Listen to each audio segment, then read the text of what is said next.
खेराइ बावहाय खेराइ फैदों बेयावहाय जोंहा बिटिआरनि चिफ प्रमद बर' सारा दिनै बाहाय मोनसे न'ब्लां गायसनफैनांगौ दङमोन।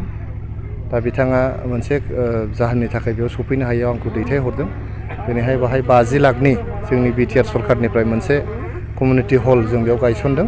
जिहेतु बोसोरै बेयावहाय संकस खेराइ फुजा बेयाव जाफैयो, बिनि थाखायनो मोनसे कमिउनिटि हल नांगौ जानायखाय जोंनि सरकारनिफ्राय बे कमिउनिटि हलखौहाय दिनै बानायना होनायनि थामथिम खालामनाय जादों।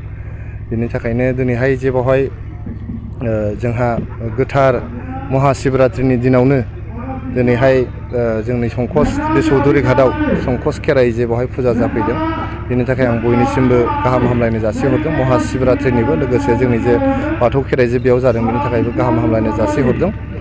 बेबायदिनो जोंनि सरकारनिफ्राय बिटिआर सरकारनिफ्राय खालि बाथौ धोरोमल' नङा, गुबुन गुबुन जे धोरोम ब्रह्म धोरोमानो जा ख्रिस्ट धोरोमानो जा गोबां जे धोरोमफोर दं, हिन्दु धोरोमानो जा बयनिबो जौगानायनि हाबाफारि जों लागासिनो दं लासै लासैनो। आरो दिनै जों बेवहाय संकसआवहाय मोनसे कमिउनिटि हल गायसनफैनो हानानै जोबोद गोजोननाय मोनदों। इभिक्सना मोनसे नर्माल प्रसेस। इभिक्सना सिगाङावबो जादोंमोन, सिगांनि सरकारनि दिनावबो जादोंमोन। इभिक्सना नोङो जे मोनसे गामियाव इभिक्सन जादों, जों मिथिनायाव बे गामिनि सुबुंफ्रा अरिजिनेल गामि दंखायो, गाव गावनि गामि दंखायो, न'बो दंखायो बिथांमोनहा। गतिके जोङो हाग्राखौ बासायनांगोन, हाग्रा थाबासो जों मानसिया थागोन। आरो जों हाग्रा ओनसोलनि थाखायसो जोंनि बड'लेण्ड ओनसोला मिथिजायो। दिनैहाय जोङो हाग्राखौ फोजोबस्रांनानै लाबाय, भुटान बर्डारसिम हाग्राया थांबाय। जोंनाव साल बिफांनि थाखाय जोंखौ मिथियोमोन, जोंनि बे कुसुगाव हाग्राया एसियानि सेकेन्ड लार्जेस्ट साल फरेस्टमोन। खिन्थु दिनैहाय बेवहाय नोङो सालखौ नागिरनानै मोननो थांला। बे जोंनि माने आथिङावनो जोङो रुवा दाननानै लानाय बायदि जादों। जोंहा साहा ओनसोलथिं थाङै थाङै भुटान बर्डार नांहैबाय, नाथाय जोंहा खोलाहाथिं गोबां हा दङ, हाजार हाजार बिगा हा दङ खोलाहाथिंजाय खालि हा जायगा दं। बे खालि हा जायगाफ्राव जों थानो हायो।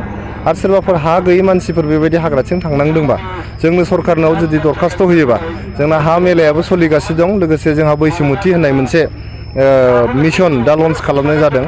साफ्रोमबो हा गैयै मानसिफोरनो हा होनो थाखाय, मोनफ्रोमबो हा गैयै न'खरफोरनो थाखाय हा होनो थाखाय, हाल' नङा जायफोर हा गैजायै मानसिफ्रा जोंनि सरकारनो दरखास्त' होयोबा जों हाजों लोगोसे न'बो लुनानै होनायनि थांखि लादों दा।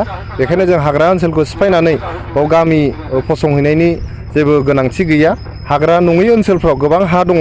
बे हाफोरखौ जुदि सरकारनाव बियोबा जों सरकारनिफ्राय हाखौ होगोन, लोगोसे न'बो लुनानै होगोन।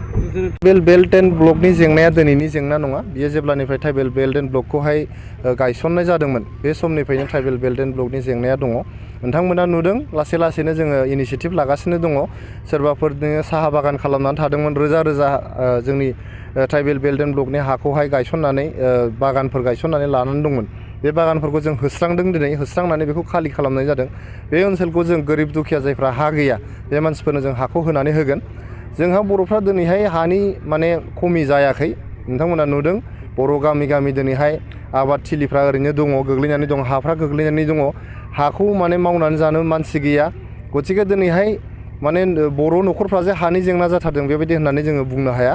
जोंहा गोबां हा दाबो ओरैनो गोग्लैसोनानै दं। बे हाफोरखौ जुदि जों मोजाङै मावनानै जायोब्ला जोंहा गोबां रांखान्थिनि जौगानाय फैगोन।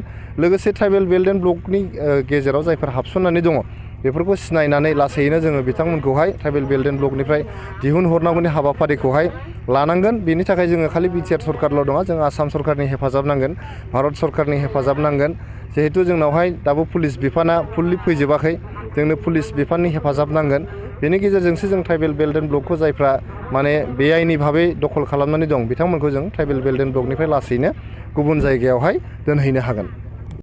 मुलुग दरबाराव लांनायनि बाथ्राल' नङा, जोंनि ओनसोलावनो थानानै जों बोरै जौगानो हायो, मुलुग दरबाराव थांबाल' जे जों जौगायो बेबायदि बाथ्रा नङा। जोंनि गेजेरावनो जोंनि ओनसोलावनो थानानै रांखान्थि बिथिङै, समाजखान्थि बिथिङै, हारिमु बिथिङै, राव थुनलाइ बिथिङै, जेरैबो बिथिङै बोरै जों जौगालांनो हायो बेनि थाखाय जों नाजाबाय थानाय जादों। नोंथांमोना नुदों मोनफ्रोमबो रावनि डेभेलपमेन्टनि थाखाय दिनै बिटिआर सरकारा रां होदों, रांनि मदद होदों। थुनलाइ जौगानायनि थाखाय रां मदद होदों। जोङो फरायसालिफ्रा जाहाथे मोजां जालाङो बेनि थाखाय जों स्कुल एडपसन प्रग्राम लादों। दिनै सुपार 50 प्रग्राम लादों, जाहाथे फरायसाफ्रा मोनसे कम्पिटिटिभ मुगायावहाय जौगानो हायो।